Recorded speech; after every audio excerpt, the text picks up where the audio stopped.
it's Drybear, and I decided to jump into the world of Last Epoch. A game that has been on the radar for quite some time, as it's had early development stages but finally released with 1.0 recently. I honestly thought I was ARPG'd out for a little while, but I decided to give it a shot, and boy is it a lot of fun. And while I have started working on my own theory crafting and builds for the game, I wanted to start off with a video going over some of the most commonly asked questions that I've seen in general chat while leveling up. New players joining the game getting very curious about how things work, and things that I've seen come up repeatedly while leveling. The first revolves around the idea of the base class and your mastery choice for your character. Every class in the game is a base class and then branches off into a mastery choice, but there's a lot of flexibility in how you allocate points here, and there's a lot of questions and mystery around how this system actually works. See, when you make your character, you're choosing the base class, and that's going to give you a set of abilities and attributes that function with that class. If you press S, you'll see all the base abilities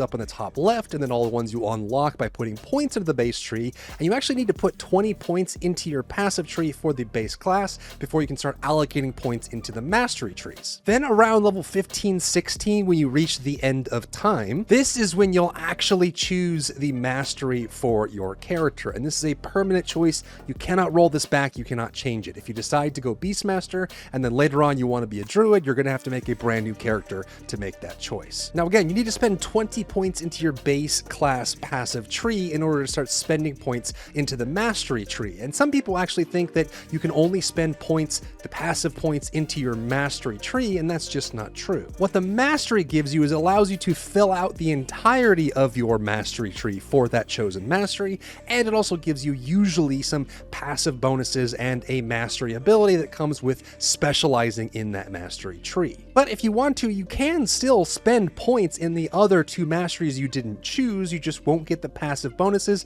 and you can only go up to the halfway point on the passive tree in order to get the benefits that way. But there might be some defensive options like gaining HP or damage reduction, or maybe some bonus in your main stat for damage, or helping out your build in some way that might work out as you work towards level 100, which is the cap. Which I think it's a shame that they've represented the class masteries the way that they have on the character creation, because it almost looks like when you make your character, you're going to choose the mastery along with it, but that's actually not the case. You'll make the base class, level up to about level 15, get to the end of time and finish that quest line, and then you'll unlock mastery and start working towards it that way. And part of specializing your character and making it stronger and stronger is figuring out where you're going to allocate those passive points, what mastery skills you're going to unlock and use. And you can see in the bottom here that you actually have to unlock enough passive points into the tree to get those specific skills, just like you did with the passive base class tree, in order to put that build together. The next question that follows this topic that I see asked all the time in chat is, how do I respec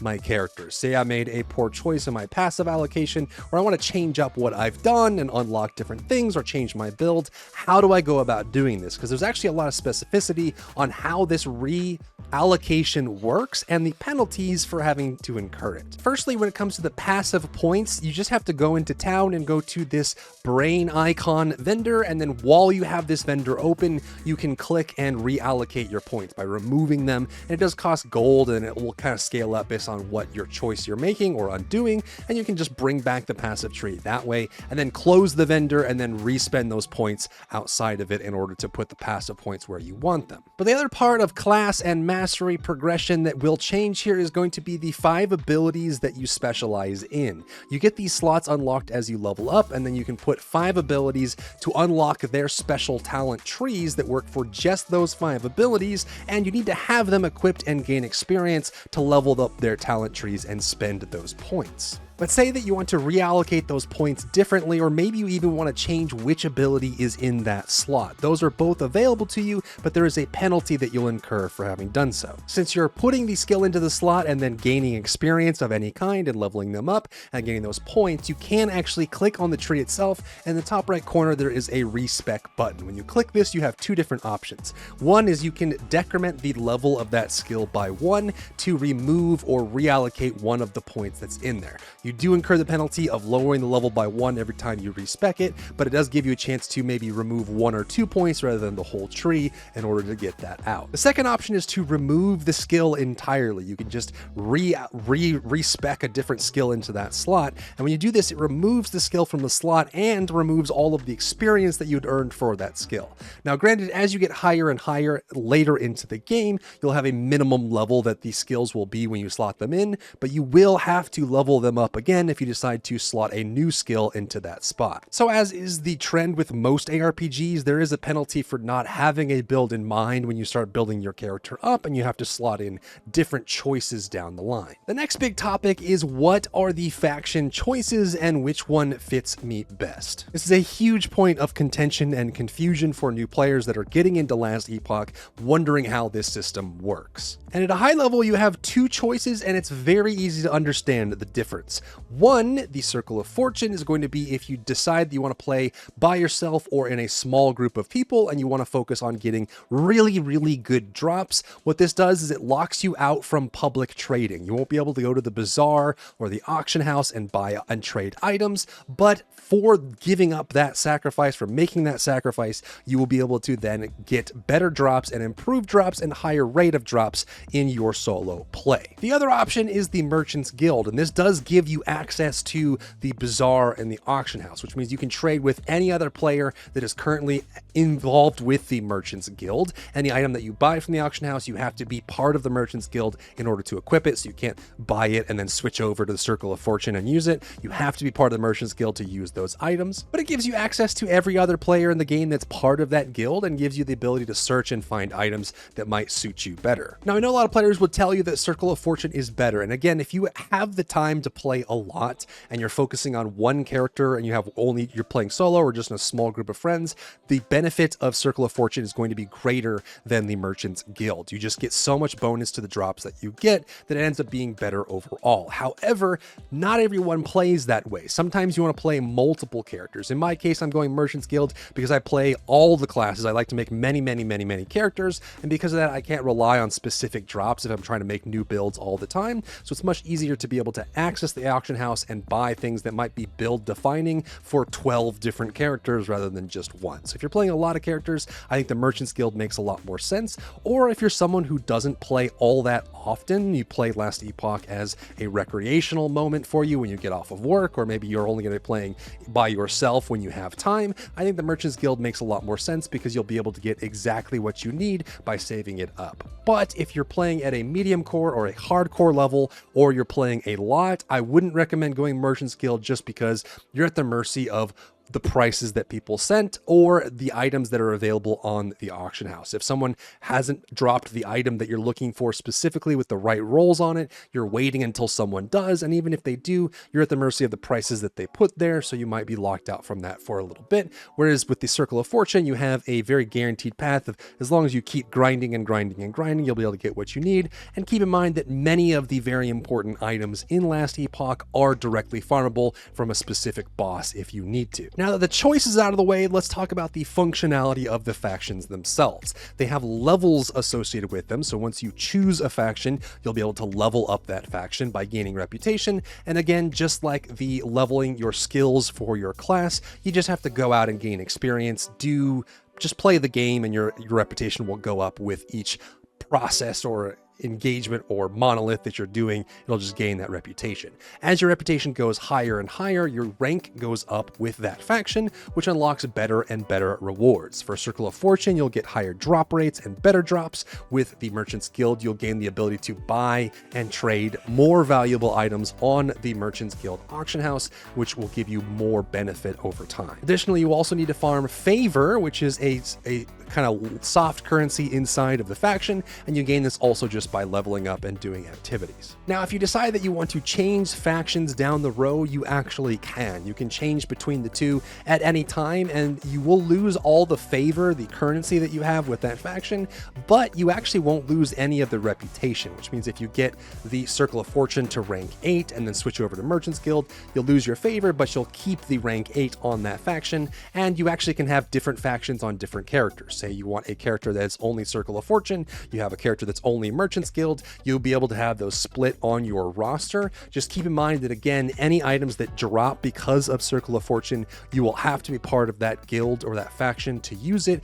and any item that's purchased off the auction house for the Merchant's Guild, you have to be part of that faction in order to equip it. And this solves the problem of whether there should be public trade or whether there should be solo self-found. Of course, there's still solo self-found and then solo account found on the character creation screen, but if you want to have these options, they're there for you. And just like the class mastery choice, which shows up at around level 15 or 16 at the end of time, a lot of people have asked, when does the faction choice show up and when should I grind to it? And for most people, you'll be getting to it about level 50 to 55. It's when you get to the final city at the end of chapter 9 in the main campaign, you'll get the choice to choose between these. And I recommend grinding towards this. If you're someone who's trying out a bunch of characters, I would recommend just pushing to 55, get the faction choice unlocked, and then decide to make your alt characters or mess around with other classes. The reason for this is once you've unlocked the choice of the factions, when you make a new character and you make it to the first town at like level 4, you'll be able to choose one of the two factions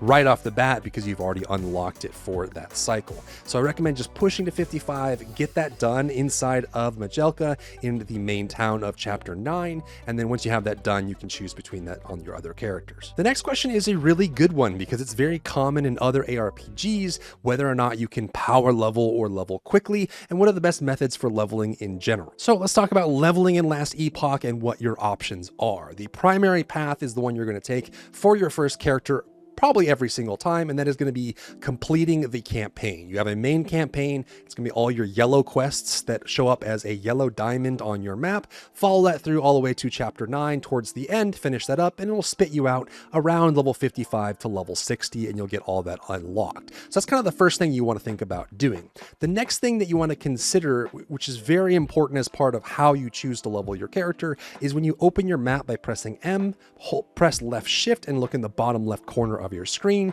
you'll see all the passive bonuses you get from doing quests in the main campaign and side campaign.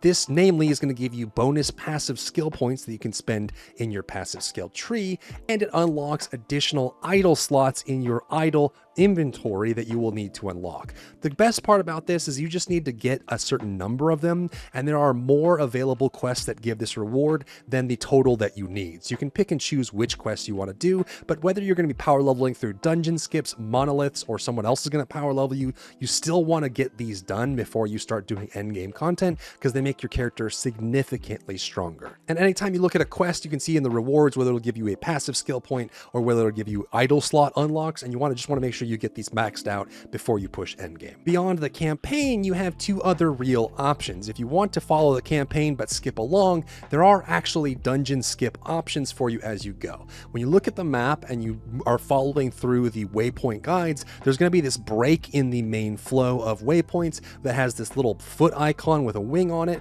that goes up into a dungeon that you need a key in order to enter. And if you're able to finish this dungeon, get to the end, and then follow the waypoints to the next part, it will actually skip you past the next area on that map to the next part of the campaign. So you can actually do these dungeons to skip large chunks of the campaign if you like. Just keep in mind that to get into the dungeon, you need to have a key every single time, which you may not have the first time you clear through, which is why I recommend doing the campaign the first time. And then once you have the key and you push through that way, it is quite challenging if you don't have a really good build for that character, so it is an option for you, but it's usually more of an alt thing or a power leveling thing. Additionally, you can power level in this game. When you reach the end of time at like level 15 or 16, you actually already gain access to doing monoliths. It's on the very east side of the end of time, and these are going to be very difficult for you to do at low level, and generally isn't really a super good option, but if you have someone who is higher level or you want to trade power leveling with someone, you can go into the monoliths and leech XP off them while they clear it, and it's a decent way to level. It will be faster than normal leveling, and then you can trade off that way if you want to do it that way. Next, I want to talk about the concept of time travel. This is something that confuses a lot of people in this game, and I think if you have any game or movie or show that deals with time travel, it's going to confuse a lot of people because it definitely kind of goes into that brain space. But in Last Epoch, the way the campaign is set up is there are different time segments, and this is going to exist in the same map but in a different time period where there might be changes changes to the physical layout or into the historical layout of that time period that may change the visuals that you see when you go into the zone. And the reason this trips a lot of people up is because you might have quests that show up in a specific zone in a specific spot, but you might actually be in the wrong time period to get that reward. And so you might be following the icons on your map, the waypoints that take you there. You walk up and there's nothing there. You know you have a quest in that spot, but there's nothing there. It means you need to actually go to a different time period in order to access it. And this actually works on a lot of quests where you may need to go back in time to get a key to come back into the present and then open a door and that sort of thing. So if you ever get stuck on a quest and you're wondering what's going on, press M, and at the very top of the screen, you can change between the time periods and it'll keep locked on the same locale, and you can actually just go to a different time period of that same location and see if the quest that you're looking for is progressed there rather than before. On top of that, you'll have time rifts that you can click into. You can click into these and change time periods in the area, and you may have to do this for many quests as well. Next, I want to take a brief moment to talk about defenses for your character. This comes up a lot in ARPGs because as people start getting better and better at the game, what they start asking is, how is it that I'm getting one shot by these bosses? I keep losing to this boss. I'm having trouble clearing this. I take too much damage here. So the question is, at a very high level, how do I make sure that my character is defensible to clear all the content that I want? Firstly, let's talk about resistances. This is actually a lot more straightforward in Last Epoch than it is in most ARPGs. So all you have to do is make sure that you max out your resistances. The cap is 75%. So if you are facing a boss that does ice damage and you press C and you go to your resistances page and you realize that you have 6% cold resistance, that's a big reason why you're getting one shot, is you just need to have more of that. You get most of your resistances from your main gear like legs, chest, or boots, gloves, things like that. You also get a bunch of them from your idols, so unlocking the idol slots and putting in idols that have resistances on them can go a long way. And then as you get later into the game, you can start modifying affixes on your gear to get more resistances as well. But you want to aim to have, at least while you're working your way up, try to get above 50% or 60% on every single resistance. The most important one is going to be physical resistance, and then beyond that is the elemental resistances of fire, cold, and lightning. Those are the most important as you're leveling up your character and pushing towards monoliths at about level 55 to 60. You also want to make sure you get some void and necrotic, and the least important usually is poison, but it does give you a lot of value if you can get some poison resistance early on. Additionally, you want to look at getting strength as a main stat and also unlocking armor and flat HP values, which help a lot in making your character stronger. This is where you may want to look at putting points into a class tree that isn't your mastery. So say you went Beastmaster, you may want to look at getting points into the other trees that might give you very early on some nice armor or strength or some bonus HP to make you tankier to deal with the monsters you're fighting. And lastly, to make sure this video doesn't get too long, I wanted to close out with loot filters. This is something that I think every ARPG should have built into it. It is a required system for making things so much more enjoyable and easier to deal with because there's so much loot going on. And I think Last Epoch has actually one of the best implementations of loot filters I have ever seen in any RPG ever. So if you press on PC Shift F, you'll bring up your list of loot filters. You can create your own, and they're very easy. It's a kind of like a discrete selection system where you say, I don't want to look at these kind of items. When this item drops, I want this kind of stat on it. Very easy to kind of pick and choose your own. But on top of that, there's also resources outside of the game that you can find loot filters on. One of my personal favorites is lastepochtools.com. This is a list of builds, but on every build, they have a built-in system where you can actually export the loot filter from a build you're looking at, and it'll specify based on the gear that's equipped on that character. It'll create a loot filter for you that you can either copy and paste from clipboard into your game and name the filter, or you can create a save file and save that filter separately if you want to use it on a different PC or at a different time. And I recommend doing this because most of the time what you're going to be looking for while leveling up is better weapons to give you more scaling, better resources and resistances to keep your character tanky, and beyond that you don't really care too much. You can even just get some ancient items that give you good stats and then move on from that while you're leveling. And then as you move later into the game past 50, 60, 70, you're going to be looking for affixes that you can use for crafting on your exalted items, so on and so forth, to make your character stronger. So having that loot filter is going to make things a lot easier for you because it clears up your screen and declutters it. And those are some of the most frequently asked questions I've seen in game for players that are just jumping into Last Epoch like me. If there's other topics you want me to cover on this game, leave me a comment down below in the comments section. If you found value in today's video, leave a like down below, leave a comment for the algorithm to help this video get seen by more people, and don't forget to check out my other channels for other content and other stuff and other things.